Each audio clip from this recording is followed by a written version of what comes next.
Ele é mineiro de Campos Altos, nascido em 1944. É jornalista formado pela Universidade de Brasília e iniciou a atividade profissional no Jornal de Brasília em 1973. Mudou-se para Mato Grosso em 1976, onde continuou seu trabalho na imprensa com uma longa e respeitada trajetória e dedicou a sua vida a conhecer o estado de Mato Grosso. Essa conversa promete ser um passeio pela história, mas um passeio diferente. Nós vamos lançar um olhar crítico sobre a história e a cultura de Mato Grosso.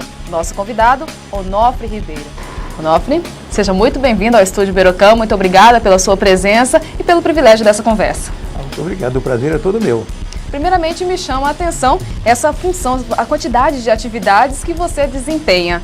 O senhor é assessor de imprensa, é editor de revistas, jornais, rádio, apresentador de programas de TVs, professor universitário, consultor em comunicação e estratégias políticas e, é claro, jornalista. De onde veio o interesse por tantas áreas específicas e, ao mesmo tempo, que tem aí a comunicação como viés? É alguma paixão? Não, não é só a paixão, não. Claro que a paixão fala mais alto, né, Gilson? Mas a questão toda é... Dizem que faz o sapo pular é a necessidade, né? Então, havia um mercado muito vasto no jornalismo. Eu comecei, como você disse, aí em 73. O mercado era extremamente vasto e eu tenho muita energia. E eu achava que eu tinha que ocupar todos os espaços. E vim ocupando os espaços. E hoje, depois de 38 anos de jornalismo, eu acho que ocupei todos os espaços mesmo. Mas tem espaço novo surgindo, né? Então eu não posso parar. E o senhor trocou as Serras Frias lá de Campos Altos, em Minas Gerais, pelo calor mato-grossense. De onde veio esse interesse pelo estado de Mato Grosso? Veio em busca de quê? Olha, Mato Grosso e eu temos uma história meio ancestral aí, meio mística, meio espiritual. A minha cidade era serrana, como você disse, fria, lá no interior de Minas, sem muita informação. Mas eu tinha alguma coisa assim meio atrativa, meio mística por Mato Grosso. Eu fui estudar em Brasília, porque na minha cidade não tinha além do chamado curso ginasial, que é a primeira fase do ensino médio, e fui para Brasília estudar. E Brasília era um começo de tudo, começo de um Brasil novo. Até 1956, quando começou Brasília, começou a construção, o Brasil era o litoral, o Brasil era Rio de Janeiro, o Brasil era Salvador e Recife, não tinha mais Brasil além disso. O resto do interior aqui não existia, era despovoado, O Brasil não considerava o interior. E quando Brasília surgiu, Juscelino Kubitschek, o presidente da República da época, tinha uma visão de que era preciso incorporar o Brasil do interior ao Brasil do litoral.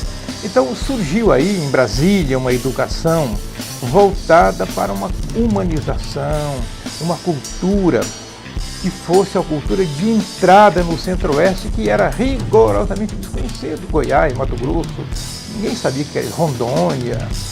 Então, aí a educação em Brasília nasceu com essa visão humanista.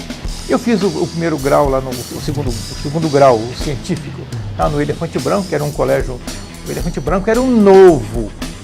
O velho era o Colégio Pedro II no Rio de Janeiro, que era a educação tradicional, formal. Brasília era o novo, portas abertas, áreas envidraçadas, muito ar e muito verde e muito plano, ao contrário do Rio, que é de serras. E daí eu fiz o jornalismo na UNB, que a UNB sim, era uma proposta de chegar no interior do Brasil com técnicos, com uma visão humanista, que era o que faltava ao litoral.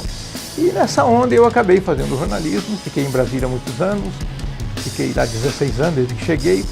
E um dia eu recebi um convite inesperado de vir para Mato Grosso, porque estava ocorrendo o processo inicial da divisão do Estado e estava havendo uma crise violentíssima entre o sul de Mato Grosso, que era formado por Campo Grande, e o norte, que era liderado por Cuiabá. Mas a crise era da imprensa nacional, paga e financiada pelo Banco Financial, que era um banco dos pecuaristas de Campo Grande. Os 3 senadores, mais alguns políticos. E o governo do estado de Mato Grosso era muito primário nessa questão de imprensa. E o governador da época, José Garcia Neto, teve 2 filhos formados na UNB, o Zé Luiz Garcia, que já morreu, e o Berinho Garcia, que está aqui no mercado até hoje. O Dr. Garcia tinha uma leitura da UNB muito dinâmica, ela era uma universidade muito crítica, que nós convivíamos ali com a ditadura no auge dela, invasões da universidade, a luta militar contra a educação, contra a Universidade de Brasília, que era uma universidade muito politizada. O Dr. Garcia acreditava muito nela e mandou caçar em Brasília alguém que viesse para cá. Ninguém queria vir para cá, né?